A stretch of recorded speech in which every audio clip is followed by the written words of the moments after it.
एक ऋषि का ऐसा भयानक श्राप जिसने हनुमान जी की माता को स्वर्ग से उठाकर एक पल में बंदरिया बनाकर धरती पर फेंक दिया। कहानी शुरू होती है स्वर्ग की अप्सरा पुंजिक स्थला से। उस समय पृथ्वी पर महान ऋषि दुर्वासा कठोर तपस्या कर रहे थे। देवताओं के राजा इंद्र को डर लगने लगा कि कहीं ऋषि अपनी तपस्या की ताकत से इंद्रदेव से भी ज्यादा शक्तिशाली न बन जाएं और इंद्रलोक पर राज न कर लें। अपनी कुर्सी बचाने के लिए देवताओं के राजा इंद्र ने पुंजिक स्थला को आदेश दिया कि पृथ्वी पर जाओ और दुर्वासा ऋषि का ध्यान भटका दो।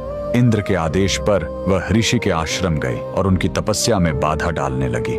ऋषि दुर्वासा ने गुस्से में आंखें खोली और उसे श्राप दे दिया। तूने एक चंचल वानर की तरह हरकत की है, जा पृथ्वी पर तेरा चेहरा भी वानर जैसा हो जाएगा। अप्सरा ने रोते हुए ऋषि के पैर पकड़ लिए। तब ऋषि ने दया दिखाई और मुक्ति का उपाय बताया। जिस दिन तुम भगवान शिव के 11वें रुद्र अवतार को जन्म दोगी, तुम वापस अप्सरा बन जाओगी। इसी श्राप के कारण उस अप्सरा ने पृथ्वी पर वानर राज कुंजर के घर बेटी के रूप में जन्म लिया, जिनका नाम अंजना पड़ा। बरी होने पर उनका विवाह महान वानर योद्धा केसरी से हुआ, लेकिन श्राप से मुक्ति पाने के लिए उन्हें एक पुत्र की आवश्यकता थी। इसलिए माता अंजना ने हम्पी के इसी अंजनाद्रि पर्वत पर भगवान शिव की घोर तपस्या की। सालों की तपस्या से शिव जी प्रसन्न हुए और वायुदेव के माध्यम से अंजना के गर्भ में दिव्य शक्ति स्थापित की। और तब इसी पहाड़ी पर जन्म हुआ बजरंग बली का। हनुमान जी के जन्म लेते ही माता अंजना का श्राप टूट गया।